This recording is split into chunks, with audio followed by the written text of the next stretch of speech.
हे विश्वची माझे घर असं म्हणत ज्ञानेश्वर माऊलींनी जगाला एकतेचा संदेश दिला। पण गोंदियातील एका आजींनी हा संदेश प्रत्यक्षात उतरवण्यासाठी प्रयत्न केलेत। बघूया।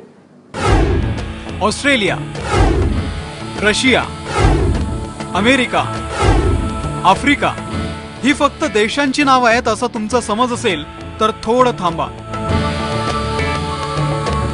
कारण ही आहे ऑस्ट्रेलिया मेश्राम आणि हा आहे युरोप मेश्राम।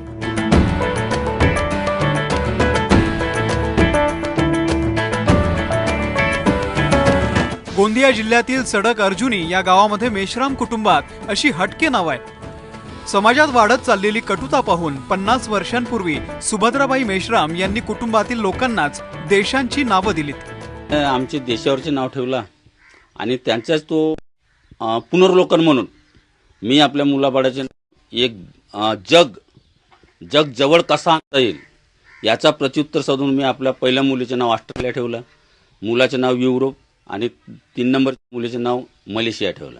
ती दाईचे काम करायची आणि ती नेहमी सतत म्हणायची की बा ह्या देशावर प्रेम आहे, ह्या जगावर प्रेम आहे, सर्व जगामध्ये सर्व लोक एकत्र आहे आणि हे आपल्याला भेदभाव करता येणार नाही। ती नेहमी अशी सांगायची की भाई जगामध्ये कुठले जात पात धर्म हे नको, जगात एकत्र राहावं म्हणून आम्ही हे सर्व नावं ठेवलेले आहे आणि माझ्या मुलाचं मी भारत नाव ठेवलेलं आहे। आणि अशीच प्रेरणा लोकांनी सुद्धा घेतली पाहिजे, कारण त्याच्यामुळे एक जगामध्ये एक चांगला संदेश देतो।